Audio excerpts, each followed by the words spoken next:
Ooh, damn! Ooh, this is a Fire and Ice exclusive. Be good, and that's because when I was reading on I can't remember which blog I was reading, but the one of the people commenting was like, oh, he got all these kids and he this, he that, he blah blah blah. He must be good in the bedroom for her to want to be with him. And I was like, ooh, that's a good concept. Like, so the song is basically it's naming all the negative stuff that, you know, the person's saying about your man, and then you be like, it must be good. Like, you know what I mean? Got you. That's how you flip it on them. Exactly. I just, you know, I make all right. fun So of stuff like from that. going from the writing board to going back on the stage, I know a lot of artists, older artists that's been in the game for a long time, you know, legends in the game, plus those new artists that are doing on the sophomore tip. You know, they're kind of on the tip where it's like F-U-C-K, the industry. I'm tired of it. It's always this, is always that. It's about sales. What makes you want to come back into something like that? You know what? That's the hard part. Like, okay, to me, one thing, like, when you love doing music, right, like, you're always going to miss. If you love singing and love performing songs, you're going to always miss doing it, you know? I write songs for other people, and, yeah, writing, to me, is realistically is more lucrative than being an artist if you writing for the right artist, basically on successful albums. But it still is not the same as having your own project, you know? So I miss it. I miss being on stage. I miss all those things. So I was like, I want to do my own record.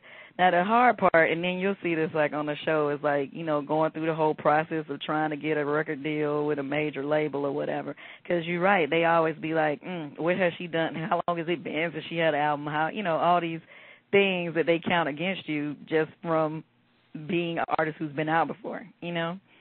But we are in a world of independent labels now, and for a lot of artists who, you know, still have fans and still, you know, make great music, you still can go out there and make plenty of money, you know, but you just got to be, you know, willing to invest in yourself, you know. Yeah. And is it true that you also have your own label? Well, yeah, but I guess technically I would be my first artist, huh? So that's good. So you're going to put your album out through your label? Yeah, that's the plan. Okay. I have a couple, you know, companies that are talking to me now. But it's more than likely I'm going to go through the independent distributor, you know, to do it on my own. All right, and I definitely wish you luck with that. We know you're going to do well. Thank you. Most definitely. So I have two questions from a fan. You ready? Oh, okay. All right. First question is from Ashley in Pennsylvania. Mm-hmm. She wants to know, there are a lot of girl groups from the 90s, such as TLC, In Vogue, Salt and Pepper, that have reunited as of recently, touring, recording albums, just, you know, out there doing their thing. Would you ever be willing to help reunite Escape to give the fans what they want? Sorry, no. Me and Tiny, Tiny gonna be on my record, so that's a taste of it. But as far as only reuniting, nah, we not doing it no more. Okay, because we was hoping too, and I don't know if you seen the BET Awards when they brought out see In Vogue and SWV. Yeah, we hoped the last group was gonna be Escape. Well, that's what a lot of people are saying. I mean, that could have been cool or whatever, but nobody told me anything about it, so I don't know. Okay. All right. The second question is from JR in Louisiana. He wants to know, is Peach Candy still in existence?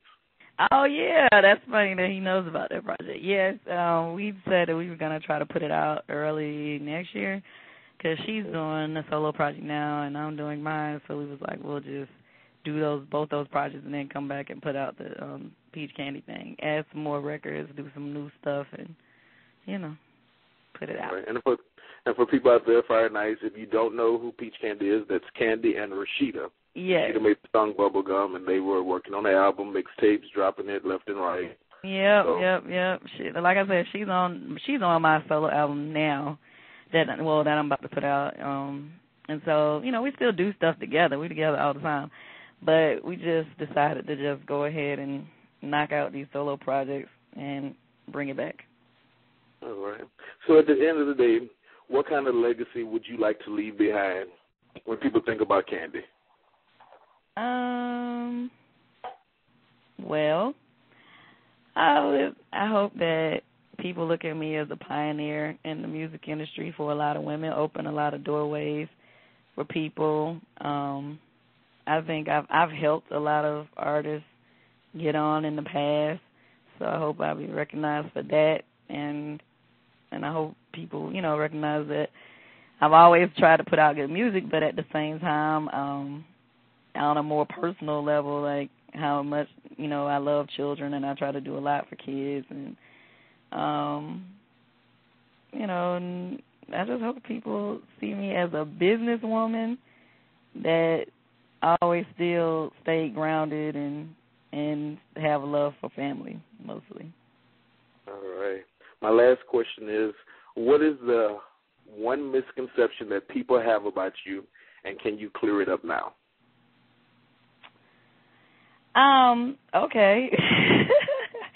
I think the one thing that probably irritated me the most was that people had put it out there that their group broke up because of me and Jermaine having a relationship or whatever, which is so not the reason why our group broke up. Basically, our group broke up because Tasha wanted to do a solo album, and when we were renegotiating for our third album, she basically told the label that either they allowed her to do a solo project or she wasn't going to record the third album. And so So Def agreed to give her a solo deal. And so we knew going into recording our third album that Escape was going to be on pause indefinitely until after she finished doing what she wanted to do. You get what I'm saying?